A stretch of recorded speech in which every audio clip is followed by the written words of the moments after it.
तुमचा बा सत्कार करायचा होता आम्हाला. कसं काय? सत्कार या. साहेबांनी कसं काय? गणेश चतुर्थीच्या दिवशी हा. लोकांना इकडे कामावर बोलवलं, स्वतः इथे हजर नाही राहिले. आणि हिंदू लोकांना जे आपले गणपती प्रेमी आहे त्यांना गणेश चतुर्थीच्या दिवशी तुम्ही इथे डांबून ठेवलं, या कंत्राटी कामगारांना इथे डांबून ठेवलं, त्याच्याकरता तुमचा सत्कार घ्या. डांबून ठेवण्याचं प्रश्न काय वाजवा रे.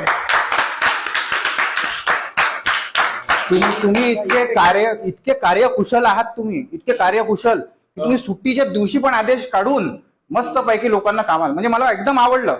तुम्ही इतके टॅलेंटेड आहे. वा वा वा. अरे मी साहेब एमपीचा कार्यक्रम मजा आली मला. इतके टॅलेंटेड आहे तुम्ही. गणेश चतुर्थीचा सण गेला, आता काय दिलेला आहे आपण? काय? गणेश उत्सव हा राज्य उत्सव झाला आता. बरोबर. हे माहिती आहे का तुम्हाला? हो. मग इथे लिहिलंय, सहसंचालक इतर मागास बहुजन कल्याण नागपूर या कार्यालयातील सर्व कर्मचाऱ्यांना कळवण्यात येते की दिनांक 27/8/2025 रोजी कार्यालय सुरू ठेवण्यात येते आहे.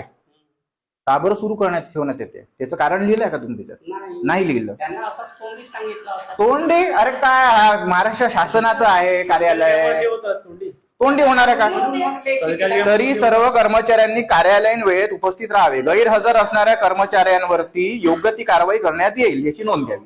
काय कारवाई केली तुम्ही स्वतःवर ते सांगा आता. अरे मी स्वतः जाऊन नाही ना, तुम्हाला स्वतःवर काय गोष्ट करता? मी तुमचं आरटीआय टाकेल, मुवमेंट रजिस्टर बोलवील, तू इकडलं सीसीटीव्ही बोलवील. बोलवा ना. तुम्ही आलेच नाही मी म्हणजे ऑफिसला किती वाजता आले तुम्ही? मी ऑफिसला आलो. किती वाजता आले? साहेबाकडे गेलो. किती वाजता आले ते सांगा ना तुम्ही. साहेबाची डेट घ्यायची होती. बरं, साहेबाची डेट तुम्ही कोणती आहे? किती वाजता आले होते तुम्ही सांगा फक्त ऑफिस. इथं हा. मी 12 वाजता आलो. किती वाजताची ड्युटी आहे तुमची? 10:30. तशी ड्युटी नाही आहे काल ऑफिस. अच्छा, म्हणजे ड्युटीच नाही करत तुम्ही?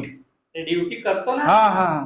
मग तुमच्याकरता स्पेशल काही प्रोव्हिजन गव्हर्नमेंटने केली आहे का? मला साहेबाकडे जाता होता ना, date म्हणून तुम्ही घ्यायची. 12 वाजता आले. हो. तर इकडला कंत्राटी याला त्रास देण्यात आला, त्याला नोकरीवरनं काढण्यात आलं, त्याचा पगार नाही मिळाला आणि पूर्ण पगार नाही मिळाला ना, हो.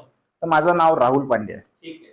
ठीक आहे, लक्षात ठेवा ही गोष्ट. कोणालाही कोणाचंही इथे जर हॅरेसमेंट झालं हा. तर ते चांगलं नाही होणार. स्वतःवरती कारवाई करा आधी, ठीक आहे, ठीक आहे. कारण तुम्ही 12:30ला आले, आता तुम्ही कबूल केलं. हो. तुम्ही त्याच्यानंतर तिकडून चालले गेले घरी, हेही कबूल केलं, तर स्वतःवर तुम्ही काय कारवाई करताय आता मला सांगा. हे आपलं स्पष्टीकरण मला लवकरात लवकर द्यावे आपण, ही माझी हात जोडून विनंती आहे तुम्हाला.